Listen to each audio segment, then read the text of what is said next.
Presentation by form of video. This is going to be our case number 3 for our logistics and supply chain management class. I'm going to go ahead and get started, and I hope you enjoy. So for our project, we decided to go with the Home Depot.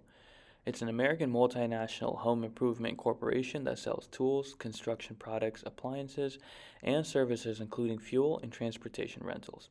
Home Depot is the largest home improvement retailer in the United States, and it currently trades on public exchanges under the ticker of HD.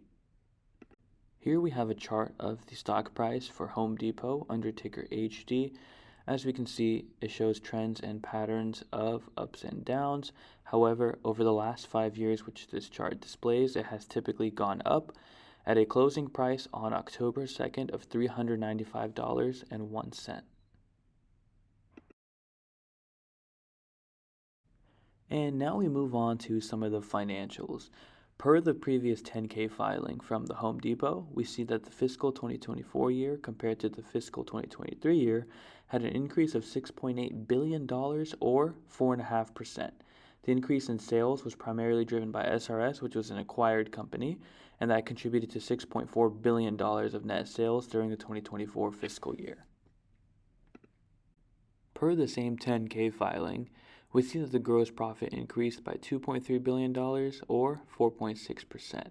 Gross profit as a percent of net sales or gross profit margin was 33.4% for both fiscal 24 and 23 and primarily reflected lower transportation costs and lower shrink.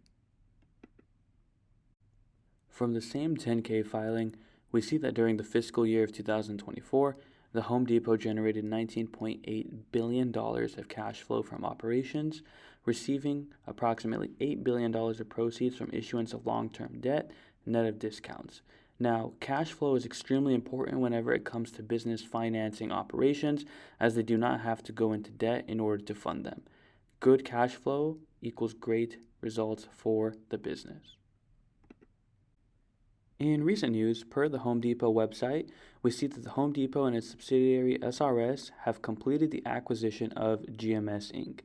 So GMS Inc. is one of the leading distributors of specialty building products including drywall, ceilings, steel framing, and other complementary products relative to remodeling and construction.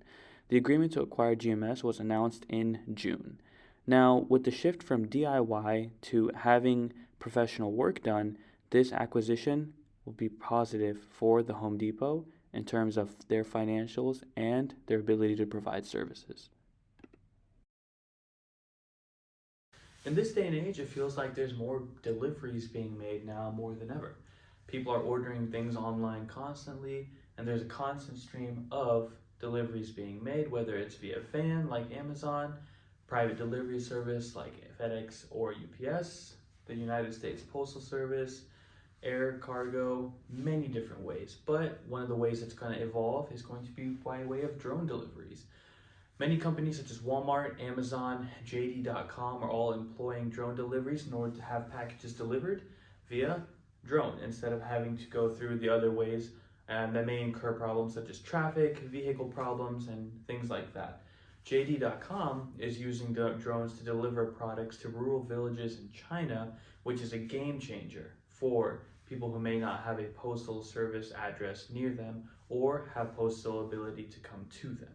So let's go ahead and have a look at some of the reports that have come out, including one from PwC or PricewaterhouseCoopers.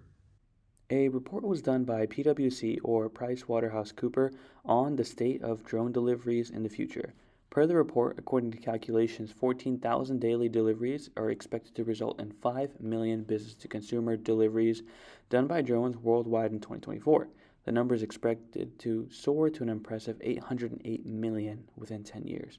This shows the constant increase and use of drone deliveries and what that's going to look like in the future. On the topic of drone deliveries, we see who would have the biggest share in the market at the time, and it looks like that would be Walmart just based off of the services provided and the range in which they have. The retail giant just announced that they will be the first single major retailer to scale their drone operations across 5 U.S. states. Walmart will now be able to deliver from 100 of their store locations. For the recommendations of cities, we decided to go with Dallas, Atlanta, Phoenix, Chicago, and Los Angeles. The next city selected is Atlanta, Georgia. This area carries not only opportunity for the project in terms of strategy, but also serves as symbolism for being near our headquarters and where the company started, not far from Marietta. Given that the area is near headquarters, it would be much easier to monitor progress and figures, and would be easily accessible for checkups. Per the United States Census Bureau, Atlanta has one of the highest concentrations of professional contractors in the entire country. The Atlanta metro also has a population of over 6.3 million people, creating no shortage of a market. Similar to Dallas, the areas that we have selected as far as stores are spread out throughout the city. So for Dallas, Texas, amongst the multiple reasons that we selected this as one of the areas is that it's a large geographic area that covers well over 9,000 square miles, making it amongst the most geographically challenging for our project. It's already large in the drone delivery hub, with Walmart expanding into the area in 2023, with continuous expansion from Amazon as well. It has a large population of more than 7.6 million residents and is consistently growing, making the growth for the project scalable and doable.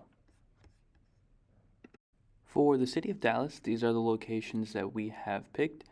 Similar to other locations that you will see later in this presentation, they are spread out to cover multiple aspects of the city. Phoenix is another city that has a very large market demand and is quickly expanding and would be a sure target for our delivery project. Earlier, we talked about how Amazon was one of the first companies to offer drone delivery. Well, Phoenix was actually one of the original places in which it was offered. The original establishment of Amazon services for drone delivery allows a competition factor for the project to be able to be tested. The metro population in Phoenix is nearly 5 million people, also making it a very sizable population.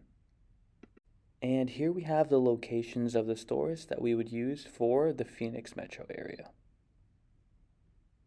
Using Chicago as a city comes from a different angle and emphasizes stronger on the scalability aspect of the project.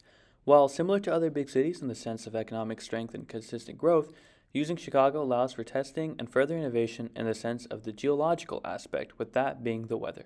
Chicago has a city of 9.5 million residents and would have a strong market via the population, with an additional level of stress testing being done with the harsh winter and the high winds of the geographic area. The Chicago opportunity presents the testing to a large population under strenuous weather conditions. The store locations that we have selected are both in the city and on the outskirts in order to encompass a large geographic area. Now moving on to the Los Angeles Metroplex.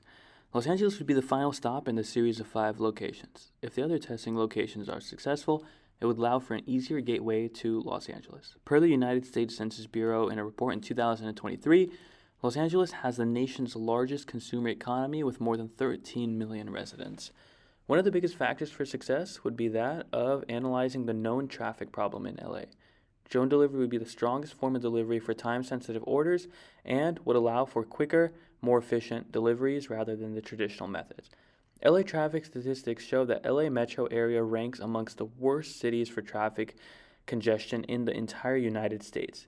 This can be used to the advantage of the company when deploying the drones.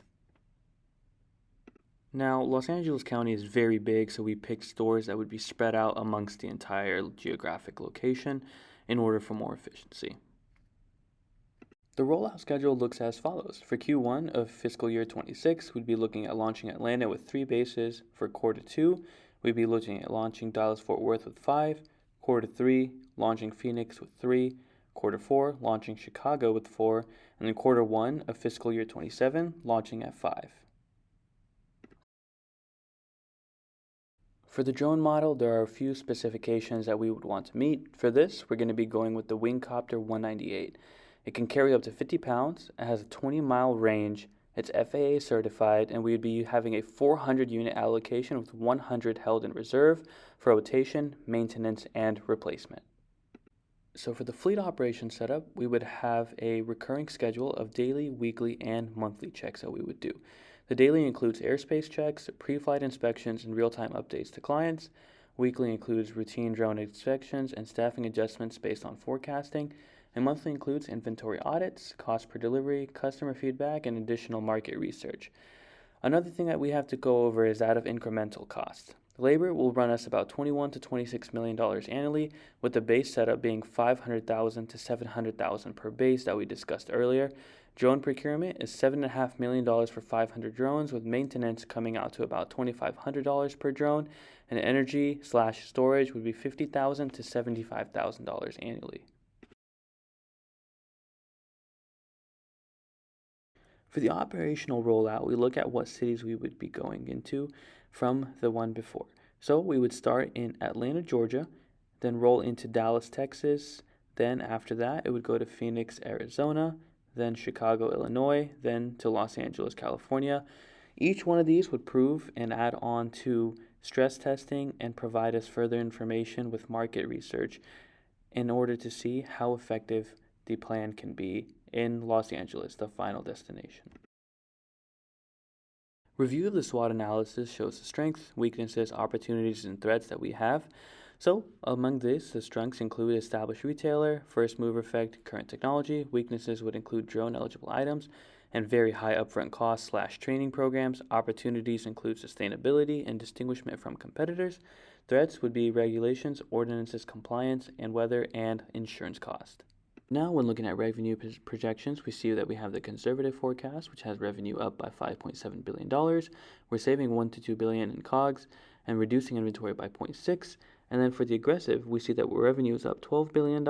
We're saving $4 to $5 billion in cost of goods sold, and then reducing inventory by $1.3 billion. So that brings us to the conclusion of our case number 3 and our suggestion as a team. We hope you enjoyed the video, the presentation, and the report. Thank you for watching.